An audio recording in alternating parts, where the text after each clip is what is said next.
What's up, everybody? I'm Sam Graham-Felsen. I'm Avi Klein. And you're listening to Hey Man, the advice podcast for men. Each week, we are joined by a special guest who helps us answer one of your questions, and hopefully we'll get some of our own questions answered as well. Our guest this week is Liz Plank. She is the author of For the Love of Men. What's really interesting about this book is that it's not just another screed attacking men. It's actually an attempt to understand men and the various negative consequences that the patriarchy has on them. Our question this week comes from a guy who is really struggling with dating after breaking up with a longtime girlfriend. So Liz is going to help us offer some advice to a dude who feels like he's lost his game.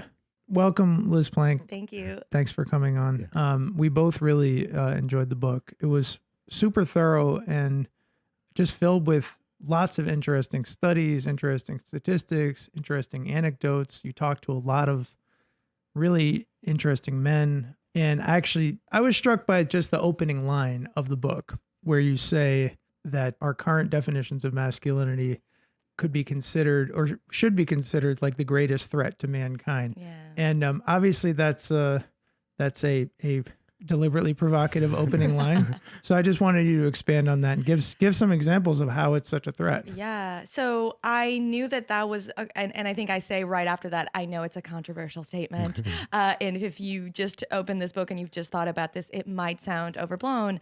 But I wrote that line after writing the book. I didn't write that line when I started the book. So I intended to go out trying to offer men a guidebook or some guidelines about things that they needed to do differently so that the women around them wouldn't go as crazy and wouldn't be in so much pain. And what I ended up finding out as I was interviewing men, I'd been talking to men my whole life, but I'd not asked them questions about their gender my whole life. When we talked about gender, that meant we talk to women, or we talk to men about women. We don't often talk to men. We don't have gender. Exactly. You don't have gender. You're the standard, right? Yeah. White people don't have a race. Of course they do, right? And whiteness is something that we need to examine and think about in order to understand how to dismantle racism in the same way that we have to understand masculinity in order to really dismantle gender inequality. And so the more men I talked to and the more research I did, the more I realized that the lies that we tell about men, really, they're lies, right? That men are inherently more violent, that men are inherently in less need of intimacy than women, that men are inherently dominant, aggressive, all of these, or don't have as many emotions, don't have the same need for connection, as if human connection, right? The most basic human thing that we're hardwired for, and the thing that we strive as human beings from the moment that we come out of our mother's womb, that men don't need that because, I don't know, testosterone, right? And so I went on this quest to really figure out, are these things true? And most of them are not true. And a lot of them are being perpetuated and are being absorbed, not just by men, but by women too, by everyone in our society, gender non-binary people too. We all are, it's the water that we all swim in. But when you start, right, the saying about the fish doesn't see the water because that's all he or she knows. That's all we know. But I'm interested in thinking about what else is possible for men in our society and how many, of the biggest problems that we think are insolvable, how many of them are actually really connected to this. And I can go into all of them or some of them, but the ones that really jumped to me were related to health, for example. Men, I have a chapter in the book called "If the Patriarchy is So Great, Why Is It Making You Die?" And it's a real question. I don't understand it because it is inherently connected to so many behaviors that are unhealthy, that are not in line with men's goals. And if life expectancy we use that as a measure of well-being, men in almost every country around the world live far less longer than women. And there are biological reasons for that, but there are the bigger explanation for it is actually is social behaviors. It's learned behaviors that we do. Men are less likely to wear seatbelts. Men are less likely to use sunscreen. Men are less likely to go to the doctor. When they go to the doctor, they stay less long there. Men really are more likely to amazing. be in accidents. Men are less likely to recycle, right? Yeah. So I found like the stat. Tell us about the thing about drowning. I was blown away by that. I mean, yeah, drowning is almost an exclusively male experience. Wow. Meaning that, so I was a lifeguard throughout college and before, and when I was in high school, and I remember learning about drowning as something that was a pretty important thing, as your job as a lifeguard is to prevent it. And you learn that most of being a lifeguard is actually not jumping in the water. It's actually prevention. And so we focused a lot on how to prevent drowning. And at one point, my teacher just kind of mentioned in passing, 80% of people who drown are men. And I was again 14 or whatever, and I just I did a double take, and I remember raising my hand and being like, what? Why are men so much more likely to drown? And he flippantly sort of answered, well, men just are engaged in stupider behavior, and men just take more risks and drink more when they do aquatic activities, and that's just the way it is. Anyway, so and then I just thought that was so strange, and it is so strange to me that that's not a known thing, and that we don't think about how we could be preventing these deaths through, again, talking to men about the behaviors that they engage in that might be really risky, and that could save their lives if they were to change. And what we're seeing is so many interesting studies. There's a really fascinating study in oil rigs, which is a male-dominated industry, and men, there's this one, you can look up this study, and I cite it in the book, and it just fascinates me. I think about it almost every day. These men just received like basically therapy, right?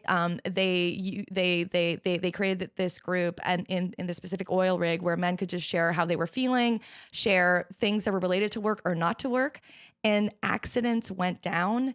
And now I'm forgetting the percentage, but by something like 80%. Wow. Like a really significant number of accidents went down, and men were more productive. There were more barrels that were processed per day, and so we see a direct correlation between men being able to just expand beyond the really restrictive man box that we have of what you can be and what you can do, and that their health and their longevity and their happiness, all of these things expand and increase when we're able to give men the potential and the opportunity to be human in our society, which is kind of a non-brainer when you say it, but it doesn't feel like a lot of people get that, or it's not a mainstream conversation in the way that we know that if women don't reach their potential, we as a society are failing.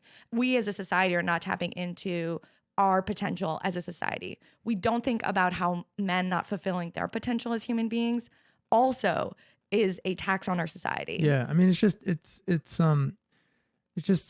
interesting to me because when we talk about, the quote unquote patriarchy, like almost all of the conversation is about the victims of the patriarchy, who are, I guess, women and non-binary people. Yeah.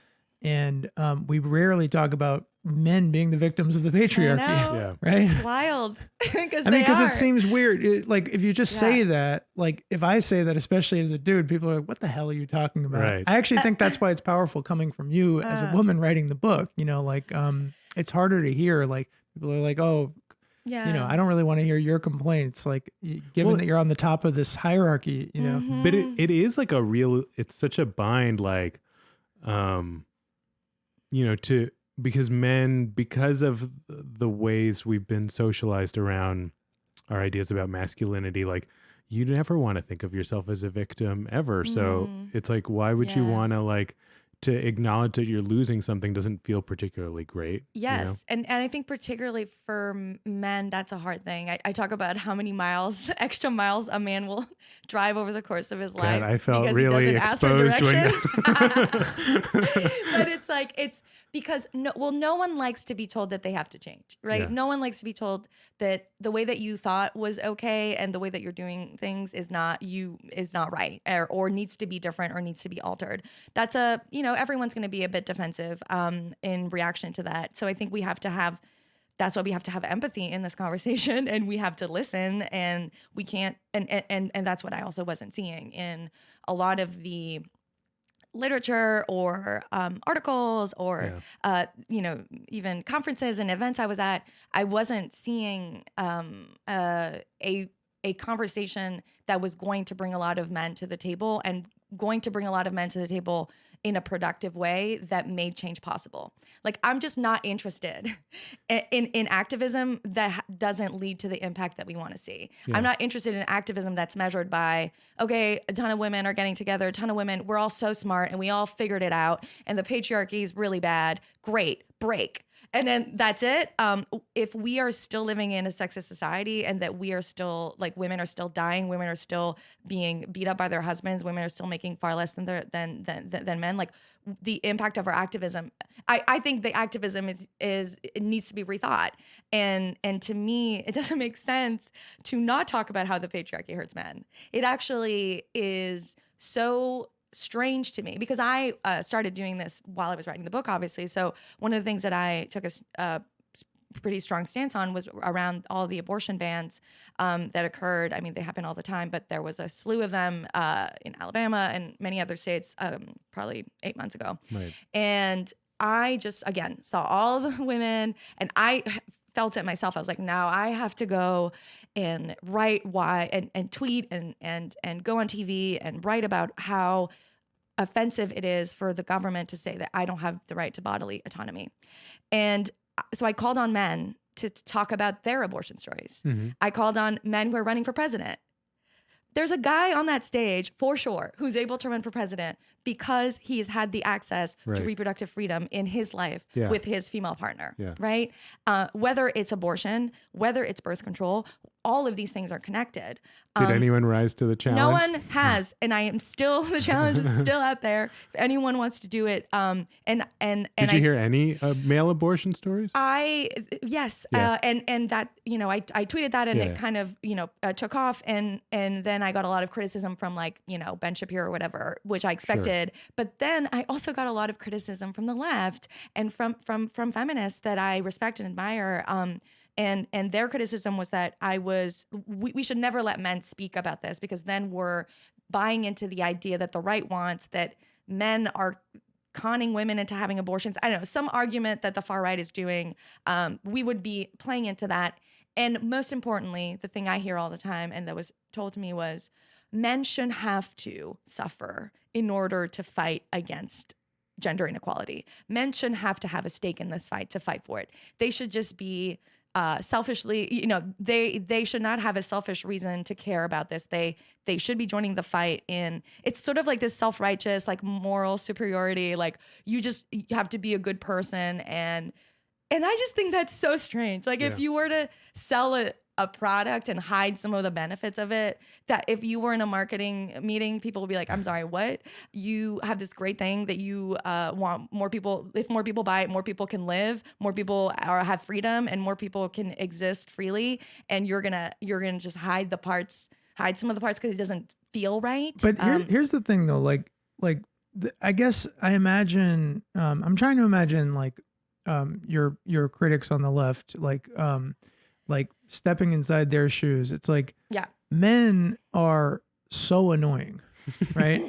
They talk too much in the meetings. They don't, listen when, I mean, you gave thousands of amazing examples of the things that men do consciously and unconsciously that just basically trample over people who aren't men. So given how annoying they are, how did you arrive at the place where you could just move past being pissed off and annoyed and actually try to empathize? Like what was that process like for you? I imagine you didn't just go straight to the place of being like, I want to open my heart to what's going. You must have started. They make it hard too. Yeah, I mean, I imagine you started pissed off, as most people are. I'm still pissed off. That's the thing. People are like, why are you giving men a pass? Why do you? Why do you love men? Are you crazy? Yeah. Why do I love men? I now hold men more accountable in my life than I did before writing this book. Huh. And I talk about this study all the time because I'm obsessed with it. Brene Brown studied domestic violence survivors, female ones, who were abused by their husbands. The ones who believed that their husbands were doing the best that they could with what they've been given were not more likely to stay, they were more likely to leave. Mm-hmm. And I think that that is counterintuitive to many of us because we believe that empathy and accountability cannot live in the same sentence, cannot live in the same world. If you are empathizing with someone, it means that you are not properly holding them accountable. That sounds like all my work with men. Yeah. Oh, interesting. Yeah. So I actually believed that myth until I practice it. I practice it in my own life, and actually, assuming that men aren't trash made me expect more out of the men in my life and leave if they were trash, right? Because there are people who are trash. Like that's just gonna happen. And I think men are more likely. Someone's gonna cut this quote. I don't want to say men are trash, but I think that men engage in bad behavior more than women do, like across the board. But I don't think that that's because of the way that they were born. I don't think that that's the way that they are wired. I don't think that that's the way that they are. I think that there is one human species. It would be super offensive to make any kind of judgment on any other group and say, trans people are just dumber, trans people they're more likely to drown because they just do stupid stuff. It would just not be acceptable to say those things about other groups, but we say it about men. And I think that we believe that this gives men a pass. And in a certain way it does all the time. And I think it did, especially before the Me Too movement happened. And now there's more accountability, but I just don't believe I just don't believe that that's just how men are, and I'm not willing to accept that. And that has made me not like it's made me less. It's made me actually play like I'm spending the same amount of energy in my activism, but I feel like I am now, what's the word I'm looking for? Like I'm just more productively using that energy. And does that make sense? Honestly, to me, it feels like this strategy is probably a lot more dangerous to Jordan Peterson than just being like men suck. Because if you tweet like all men suck, Jordan Peterson is going to be like, see, they hate us, and let's just revel in how much we suck, and celebrate violence and celebrate kids on skateboards who do really dangerous, reckless tricks, which he loves to talk about. Yeah, he loves skateboarding kids who He's get such a 1950s retrograde. But so many men love him. But it's a lot scarier to people like him and people who follow him to be like, you don't inherently suck. Like you have autonomy, you have agency, and I care about the choices that you make. And I, that's a lot. What does someone like him do with that? Yeah. Well, that's why, and that, I love that you said that because that was actually my intention too. I realized that I was Jordan Peterson's best case scenario. I was like his wet dream. Some of the tweets that I put out there would be things that he could literally put at the beginning of a YouTube video and then, convince men that they need to, because I think that there is pain there, right? These men who are following Jordan Peterson, who are following Tucker Carlson, they're in pain. Yeah. And that's what I, really realized researching this book and talking to men. I was like, wow, there is so much there. And I think a lot of men don't even know how much pain they're holding on to. Is there a moment, I'm just wondering how that switch started to happen or how you your mind started to change? It wasn't there wasn't one click moment, but I think that there were a few instances where, well, first of all, I still use the term toxic masculinity almost, I took it out of the book. I tried to take it mostly out of the book. At the very, very, very end. Again, the process of writing the book was really not me coming in with an idea and being like, this is what I'm going to do. I really did alter, the book based on the reporting and based on what I was hearing. And one of the things that came up when I would ask men, I come from the internet, so I use the internet a lot for this book, for crowdsourcing questions and seeing, again, getting a better sense of what's out there. And so I would ask men very simple questions about toxic masculinity, quote unquote. And I would ask them, how does toxic masculinity hurt your dating life, for example, was when I really remember feeling a shift in how I thought about it. I came into that expecting how they were hurting women in their relationships, if they're straight, obviously. And I got that. There was a lot of that in that thread, but there was a lot about how they were hurting each other and themselves. And I didn't, that was for me, a paradigm shift in how to think about this system of masculinity and how to think about this these ideals as, yes, oppressive to women. None of what come out of the research, disprove that. Right. But there was like a whole other part of this conversation that was so huge and that no one ever asked men about. Yeah. A lot of the men that I talked to, no one had ever asked them, what does being a man mean to you? Mm-hmm. When did you know that you were a man? What's hard about being a man? These are very, very simple questions. I'm not dismissing them. Simple questions are the most interesting questions. But it astounded me that I, a stranger, and in some of these things I was on camera, with one of our social experiments with Esther Perel, we were on camera talking to men, dudes I'd never met in my life. And they were opening up to me. And I'd ask them, did you ever talk about this to anyone? No, I guess I haven't. And that just broke my heart. It broke my heart.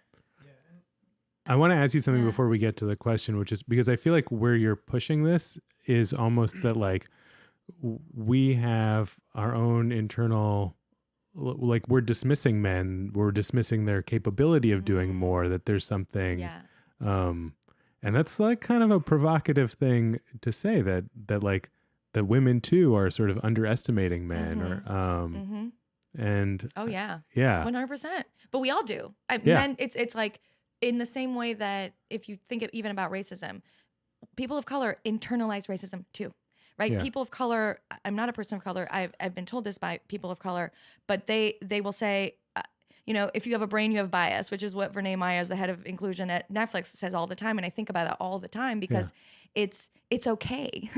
It's also part of this conversation. Yeah. That so often we come into this being, this is what you're doing wrong. This is what you need to change, or else you're canceled, right? Mm-hmm. You will be exiled and you will not be worthy of connection and of love. And I don't think that that's the right way to come into this, because I think we all have absorbed these things. We've all absorbed some of these behaviors and attitudes. And I think that, again, that makes me like, exhale. Like, I just feel like, okay, I don't feel as stressed out about it. I don't feel, it makes you not want to avoid the conversation. It makes you comfortable to have it.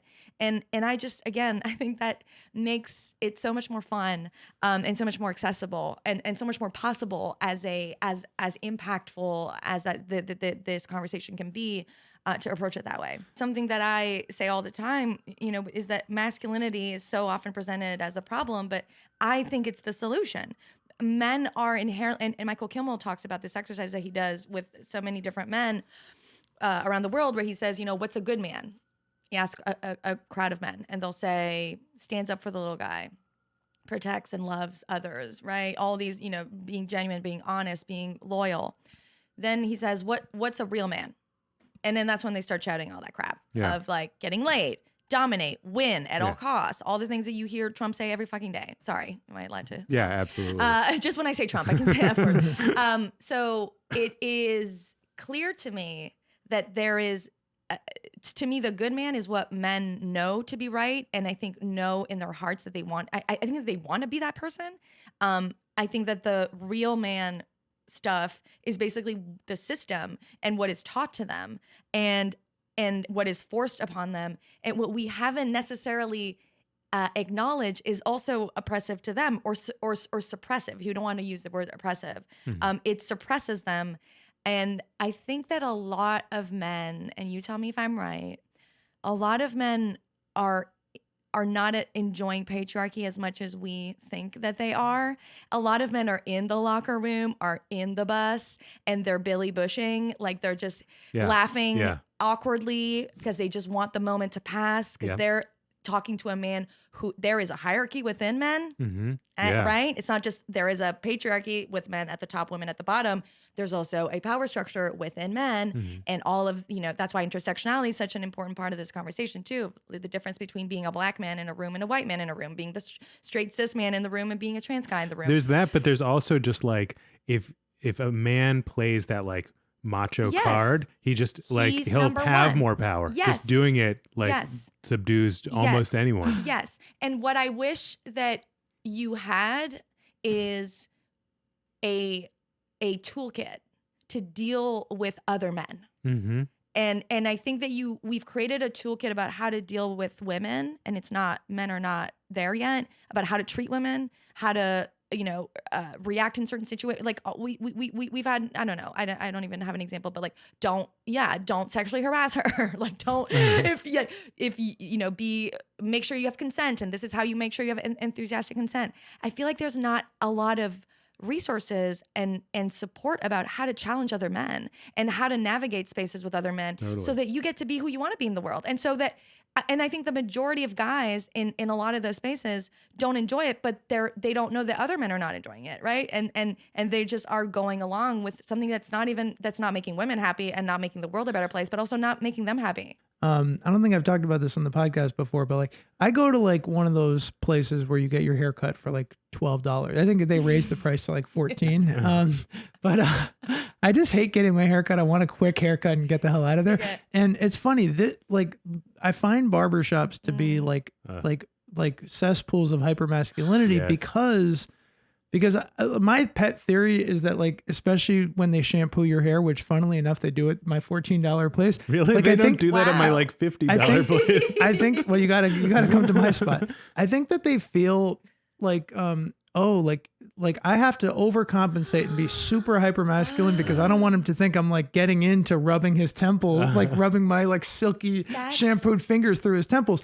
So like this barber will just like constantly be like telling me about like, yeah, fuck this girl. And like, I got it like da-da-da from this girl. And meanwhile, he's holding like a sharp metal object. So I'm like, yeah, man. Okay. Like, you know, crazy. But that's like, I'm always Billy Bushing in those moments. Cause I'm just like, you want to get out of there. Yeah, exactly. That is so fascinating. I've never heard anyone put it that way because, and I think that, so I think about it in the reverse so men aren't allowed to like stare at each other in the eyes and hold hands or like, you know, in public in the way that I could do with a female friend and no one, I don't know, it'd be like, fine. There's an assumption that you're gay, right? And that if you're doing that, you're gay. When men are dressed up in a full football outfit, which is probably not the right term for it, it's a uniform and an outfit, they can slap each other's butts. Right. That's how they say hello. Yeah. I find that, I just think we don't spend enough time thinking about how crazy that is. That if men are coached in this hyper masculinity, right? You're a football player, you're wearing the gear, you're like out there, you know, kicking ass. Then you can show some form of male intimacy in the way that you can't if you're not coached in this hyper masculine, you know, environment. Like in the military, I'm sure there's a lot of butt slapping too. I mean, you know, it's totally acceptable. Yeah. But by the way, just very last detail, just to add to the whole atmosphere, they had stacks of Playboy and porn and other porn. I've heard this. It's a ridiculous thing. Ew. I can't. Like, what are you supposed to like? Is this a thing in barbershops? They often have porn. And like the classic, like the $14 spots. This one had, I think, like Penthouse and Playboy. Nothing. I mean, Penthouse is pretty intense. That's. I remember as like a teenager. It's so cheesy. It's not even just it's like ew. And like, what kind of person looks at that like in a room full of other people? I don't know. Yeah. Also, not just men, but there are little boys who go to the barbershop. So it's so weird. It's like who really like the lengths men will go to like prove that they're not gay. It's like I'm gonna have a porn magazine next to an 8-year-old kid at my barbershop. Anyway, let's go to the That's so interesting. We could keep going for a while, but we should get a barber on the show. I mean, I have one. The one, I mean, I'm sure he doesn't. I mean, maybe he does, but I actually have a barbershop right in front of my place, and the barber makes me very uncomfortable. Yeah. Like it's a thing that like it's this. He's a super hyper and like. I'm sure he's not a bad person, but every interaction I've had, he's like, "You're a model, right?" And I'm like, "No, I've told you 8 times my journalist." Like, you know what I mean? Like, and he's very, there's just this, it makes me very uncomfortable, and it's interesting that it's a barbershop. But anyway, that's fascinating. Next time you should say, when he asks if you're a model, you say, "I'm a journalist. You mind if I interview you for an article I'm doing about toxic masculinity in barbershops?" Look at your porn, your stack. Okay, so this is a question about dating and stuff, and I'm sure on your book tour you've been getting questions similar to this. Hey man, I'm 28 and ended a 2-year relationship roughly 9 months ago. Before that relationship, I had a few girlfriends but didn't date that much. Now I've been trying hard to date around, but I'm extremely self-conscious about my inability to talk to women. I don't know how to flirt or pick women up. Many times if I'm using an app, the conversations just fizzle out. If it's in person, I can be shy and take a while to warm up, which I'm sure is a turnoff. There's no sexual tension or chemistry, and outside of one night of post-breakup sex with my ex, I haven't had sex with anyone in 9 months. Most of the time, I'm just convinced that the dates are awkward, and I never bother to follow up. There's almost never follow-up with me, so I imagine the feeling is mutual. Looking back, I realize that the majority of relationships I've been in are because the women pursued it, not me, but that seems so weak and pathetic. How do I go about actually dating women that I want to date? Signed, Gameless in Greenpoint. Wow, I have a lot of thoughts. Yeah, there's a lot in there. So I think that a few things. So when we did this social experiment with Esther Perel, she had a similar, one guy come up, obviously a lot of the, so we did a social experiment. It said, Can you just say who Esther Perel is? Oh for my people? gosh. Who If you doesn't do know not who Esther know, Perel? she's like the Oprah of sex and relationships, right? She's this amazing, famous relationship expert, and she has written several books and has several viral TED Talks and has a new podcast about work and relationships, which is super fascinating. And so we went to Washington Square Park together, and we put a sign that said "Free advice for men from a woman."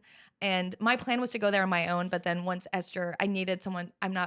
I'm going to give advice right now, but I don't feel like I'm always, I don't feel especially equipped I wanted to be equipped to handle, whatever questions were coming at us. And one guy came up and asked a similar question to, how do I pick up women? How do I, get a woman to like me or whatever?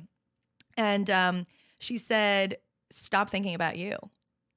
Because when you are, I think that a lot of men, again, are I think this is taught between men and I don't know if this is coming necessarily from women. I think it's coming from other men, that you have to perform and that you have to peacock and that you have to show, you have to make a show, right? Whether it's buying bringing her to an expensive restaurant, having an expensive watch or an expensive car, or talking about, I've had guys literally just, sometimes it's hilarious. I've had a guy just tell me how much his rent was, for no reason. I was like, and it was a very expensive. And I was like, I don't even understand where this is going. But in little ways, I think men want to show, right? And I know that he was doing that to impress me, and he was doing that so that we build a connection.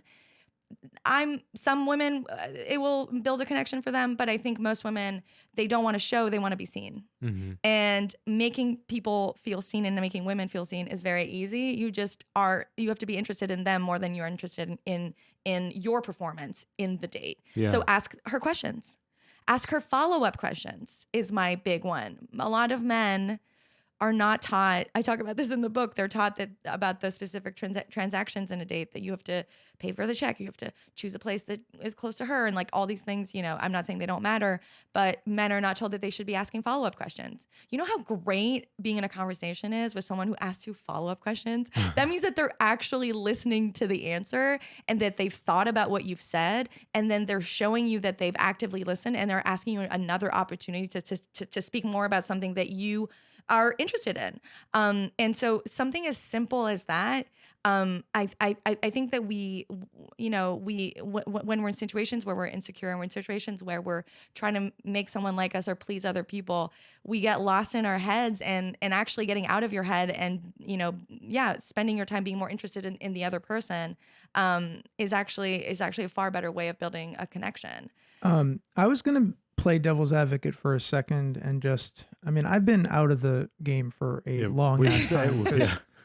We're both married and have kids, and I've been with my wife basically we started dating in college. So it's been a long ass time. Yeah, me too. But basically, I'm just trying to imagine, I have some friends who are single, and some of whom struggle with dating, and I think I'm trying to imagine being in their shoes and hearing that advice and then being like, all right, but if I'm just this passive guy who's I know they're not being passive, they're being active listeners, but I'm putting it in their words. If I'm just some passive guy who's asking all these questions, when do I get to show that I'm actually, that there's interesting, worthy things about me? And I'll answer my devil's advocate question first, but then I want to hear what you think about this.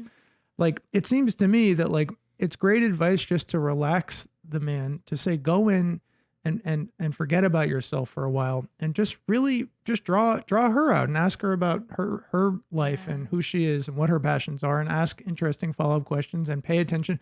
And probably while he's doing that, he's going to loosen up enough so that at a certain point he will start talking about himself. And it's not like she wants to just be interviewed the whole time. She'll want to ask about him too, and he'll probably be more relaxed then too. Whereas if he's coming right out of the stable being like, I need to like rattle off my resume and how much my rent is or whatever. He's not relaxed. She's going to pick up on that, and then she's going to be like, "Why is this guy just motor mouthing at me?" That seems really insecure. And I can't. Again, all women are not the same. All men are not the same. But yes, if she doesn't, and what I mean by that is women are going to ask you questions, and I feel like often, unfortunately, in my experience of dating, and I talk a little bit about it in the book because it was something that came up a lot for women that I was talking to. They felt like they were managing the conversation, right? And I think that women are often managing emotional relationships. They're managing their households. They're sort of in charge of that. And when it comes to dating, it can be frustrating because then, you're wondering, is he, I've asked him 10 questions and I haven't had a question yet. Can you really be interested in me?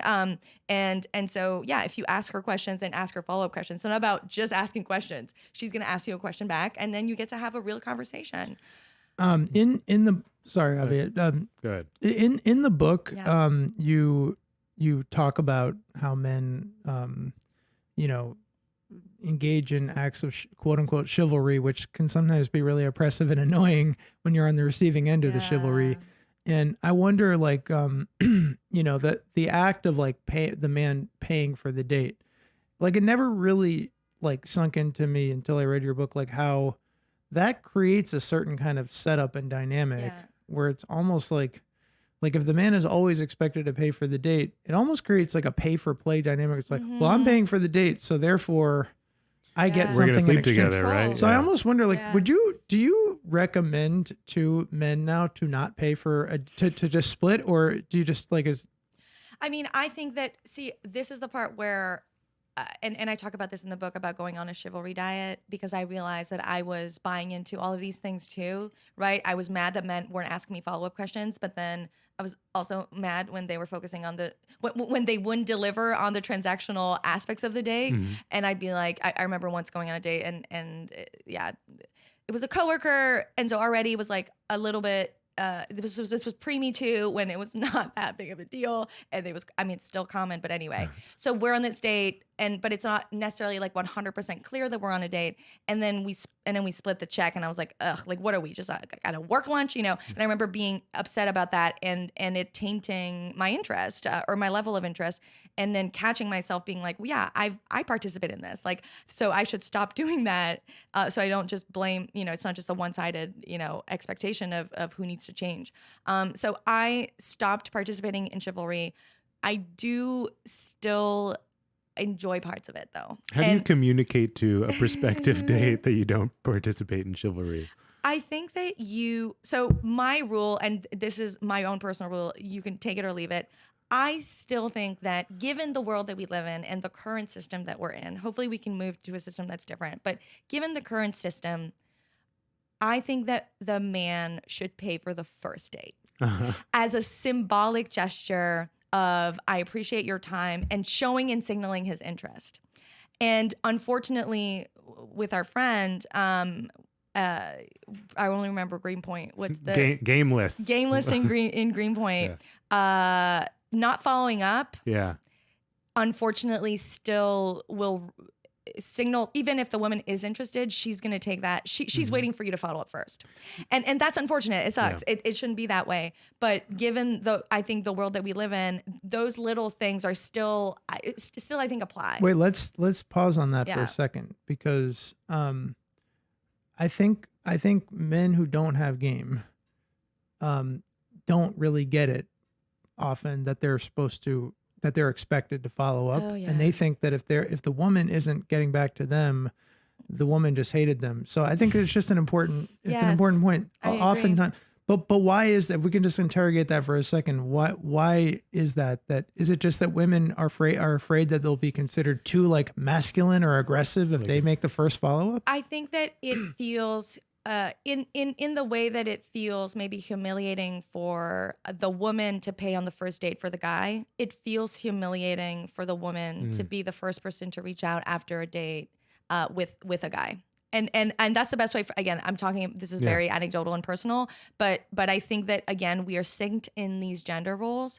And I think that we are still operating in a world where women are still more at risk of being disposable to men, and more at risk of, is he just interested in having sex with me, or is he interested in, like, does he really want to be with me? And we first of all have a long history of that happening. I mean, as a woman, I can tell you so many times, right, where that's hurtful. Like, that sucks. When you are interested in someone and you think that they're interested in you, and actually they just want, you feel dehumanized and objectified. And sometimes you're both just interested in each other's bodies, and that's fine. But I think that it has happened more to women, that men are not really, really interested in them fully, then maybe it has happened to men, generally speaking. And again, hopefully that can change and we can live in a different world. But I think that those little gestures, I think, are a way to signal, that you're interested and that you want to see her again. And I think that a lot of us generally think that people are inside our heads, right? Alain de Botton talks about this a lot of, we learned how to love and be loved when we were children. And when we were children, our parents, if we were unhappy, they'd be like, "Are you sad? Are you angry? Do you need to change your diaper? Do we need to go take you for a walk? Do you need your toy? You need this other toy." Right. So parents were expected to figure out, and with, I think it's very valid. Children can't speak for a large portion of their lives when they're babies. Your parents figured out what you needed, and we're there to figure that out. We as adults cannot expect other people and other adults to know what we need if we don't say what we need. And we can't expect people to know how we feel if we don't tell them how we feel. And so in my dating life, I find myself often having conversations with men where, it gets problematic, or we get into, or there's no response. There's a lack of communication. And I take that as, oh, well, you're not interested, or I'm not your priority, or you're not going to be like a person I can count on. And then they tell me, well, oh no, I thought about it all week. I couldn't think about the right way to say, and I just didn't want to bother you. And then I'm like, oh my God, how was I supposed to know that? Right. Or, I actually do care about you. I've been in love with you for years. Like, sometimes I'm not like, that didn't happen, but that'd be nice. That would be nice. But sometimes what has actually been going through their minds and their hearts is so different from their behavior. And I think that a lot of it is just learning how to communicate. That is a very guy thing too. That there's like so much more happening inside than they. Yeah, and then they're mad. They're like, I can't believe, and you're like, how was I? And I this is a sentence I feel like I repeat over and over again in my relationships with men, which is, how was I supposed to know that? Yeah. Well, okay. We don't have a lot of time, but I just want to play devil's advocate for this guy again. Yeah. What if the first date really just is awkward? Like, this is a guy who's been out of the game for a while. He's just bad at it. He's awkward.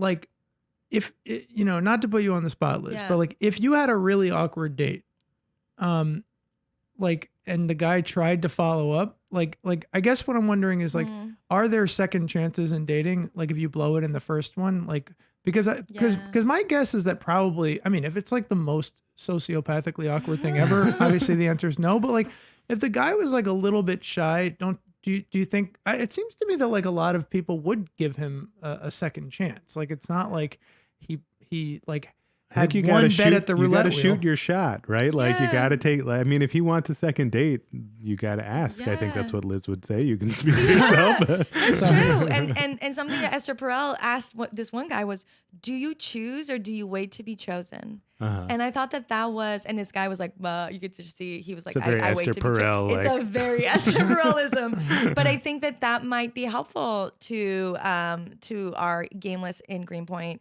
because it seems like he is putting himself out there, quote unquote, by going on dates, but he's not actually putting himself out there because he's in a true vulnerable way, because he's not even following up. And it seems like he's interested in some of these women, but he's not writing to them because he's afraid to find out. Right. And yeah, the answer might be no, but that's the risk you have to take, because if That's you don't ever okay. ask, that answer is never going to be yes. I have one more devil's advocate for you. Yes. Especially since he called himself gameless, which makes me think of like pickup artists and things like that. Right. What about, like, if you're so interested in a woman, aren't you at risk of getting friend zoned? You know, like, what's the difference? He's talking about, like, there's no sexual tension. Right. If he's listening too much, is he in a if you're friend like zone? so nice and like friendly and like, I don't know. No, I mean, that's just not a That's thing. not a thing. I mean, again, if you, quote unquote friend zone is that, like, we're not sexually attracted to each other. It's not because you're too nice to me.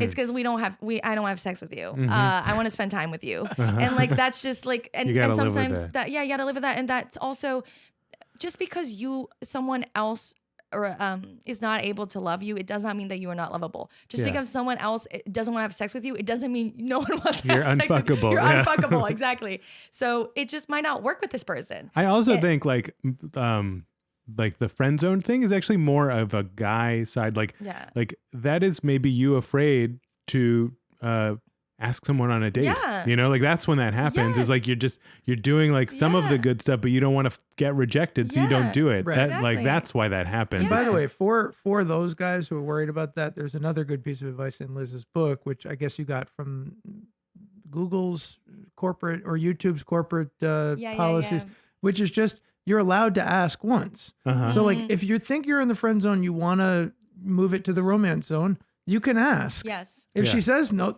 like the worst things will happen is she says no, and then you're like, okay, we're back in the friend zone. Back where we started. Like it's not but if you're it's when you ask over and over and over again, right? Or if you, especially in a workplace scenario, is when it gets tricky. It's like she said no.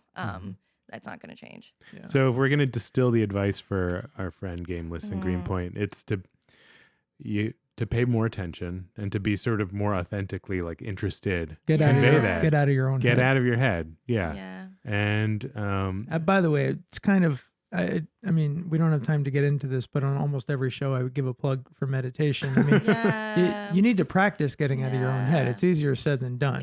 Meditation's not the only tool, but like meditation is a strategy for helping you get out of your own head, especially in high stress situations like going on a date. Focusing on someone else is kind of it is an easy way to get out of your head potentially. Gives you something to focus on. And meditation also gives you more self-knowledge and self-awareness. And I think that's just generally something that not just in dating, but in so many different ways, men have cut off their relationship with other men, but their relationship with themselves too. Very right. Much and so, and I think that when you're not in touch with yourself and you're not aware and in touch with who you are, that also makes you not as comfortable in certain situations than you would be.